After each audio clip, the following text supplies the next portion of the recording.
Michael O'Donnell with Purdue Extension. We are at the Myer Organic Farm, which is a field that is part of farms under management by the Northeast Purdue Agricultural Center, NEPAC for short. This is a farm that's been in transition and is eligible for organic certification this year, this fall. So the last application of a prohibited substance was in fall of 2017. So this fall of 2020, before the crop is harvested, this field will be eligible for certification. So we are planting field corn, 8 different varieties in randomized replicated plots, field scale plots. It's about 26 acres that will be planted. It's about a 30-acre farm, so we're pretty generous with buffers. 6-row planter, 1 round for each variety, so 12 rows, with a flag indicating the middle of each plot. But we're just working through each variety right now and look forward to raising our first certified organic crop here at the NEPAC Myer Organic Farm. It is May 26th. Prior to this and through transition, we did sequences of various mixes of cover crops through our transition years. So this spring we had some red clover, crimson clover, and some peas and winter barley, a small amount of winter barley, and then some winter killed residue of various other cover crops in a mix that we seeded last summer. So we should be very good on nitrogen availability. We've really built the soil for the last couple of years, preparing for this corn crop. More details to come throughout the season as we manage this and work to stay ahead of the weeds, but excited to be putting this corn into a nice seed bed, very warm soil temperatures, and expecting some rain in the next 2 to 3 days. Then possibly shifting to a dry spell that we can get those early cultivation passes. And I wanted to take a minute just to talk a little bit about buffers in organic production. So this approximate 30-acre field, about 26 that we'll actually have crop in, we have to deal with buffers on all sides. But only one side are we directly adjacent to another field that's in production, another conventional field that's in production. You can see here on the east boundary, I'm looking north, we've got a conventional soybean field directly to the east. All that separates us from where we're planting organic corn to this conventional field is this grass strip, kind of a pathway for us to access, with trucks and things to the back of the property. And it's only about, 15, 20 feet, which wouldn't really be considered adequate. So what we're doing on this east boundary is we didn't plant our corn hybrid variety plots right up against this east side of the field. We've just got bulk production areas on either side. And on this east side of the field up against this conventional field, since this grass strip wouldn't be considered an adequate buffer to prevent contamination from any prohibited substances applied to this soybean field, we're just going to use some of this bulk corn area as buffer, so a crop buffer. So that will be harvested and put into a conventional bin at the NEPAC main facility. And then the combine could be purged. And then we start into harvesting our organic corn plots. So in this case, we're using a combination of our buffer is a combination of a grass strip or path where there is not going to be any production, but then also using crop in these bulk areas. On the north side, we've got a county ditch, and we're going to have part of that grass ditch that we maintain, in addition to the in-row areas, which we're not planting, and we'll either seed to grass or possibly looking into a pollinator mix. On the south, we're going to be the same thing.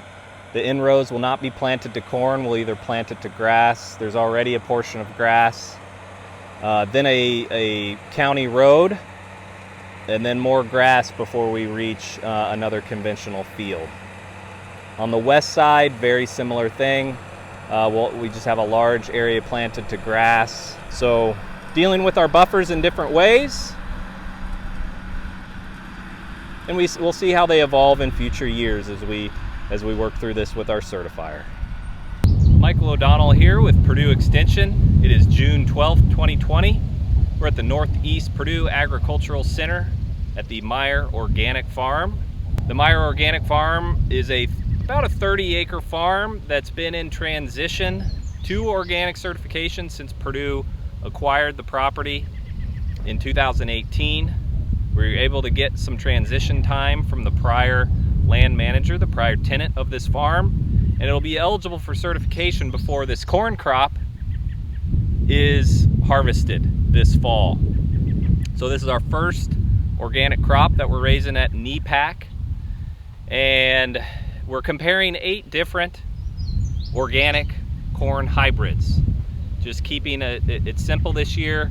We've gotten our equipment lined up, learning how to use that equipment, how to manage organic row crops. So this corn crop was planted on May 26th, so a little over 2 weeks ago.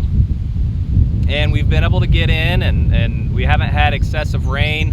A little bit of moisture, we're getting a little dry, but it's allowed us to get through this corn crop now twice with the rotary hoe to do blind or broadcast cultivation. So we've really been able to give this corn crop the advantage, that competitive advantage, to stay ahead of the weeds. It's pretty clean, but we've got a little bit of pigweed, some thistle, a little bit of volunteer buckwheat, some grasses coming in patches across the field. Conditions are right.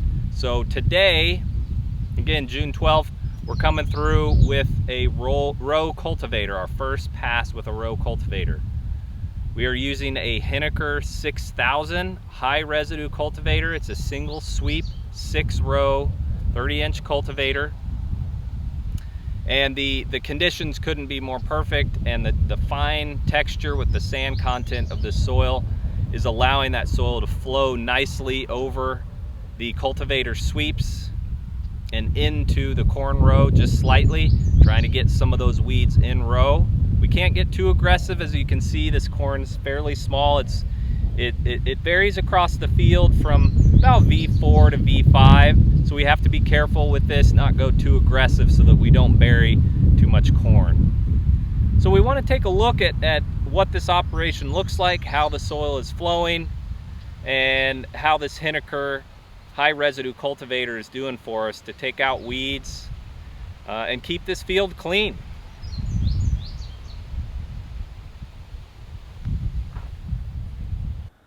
So here's where we've made a cultivator pass.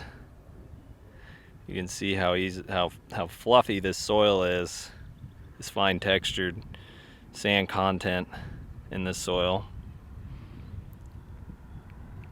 Taking everything out in the middles, getting some flow into the rows. We were debating the need for shields because in places we're getting too much flow into the middles with how young, or into the rows with how young this corn is. So talking about putting shields on. We decided to call it quits for the day. The corn's just enough ahead of the weeds, and the weed pressure's quite low, that we're just gonna give it a little more time for this corn to keep growing, because in places this flow into the row was too much and we were burying a lot of lower leaves and some plants. So I wanted you to see the finished product here.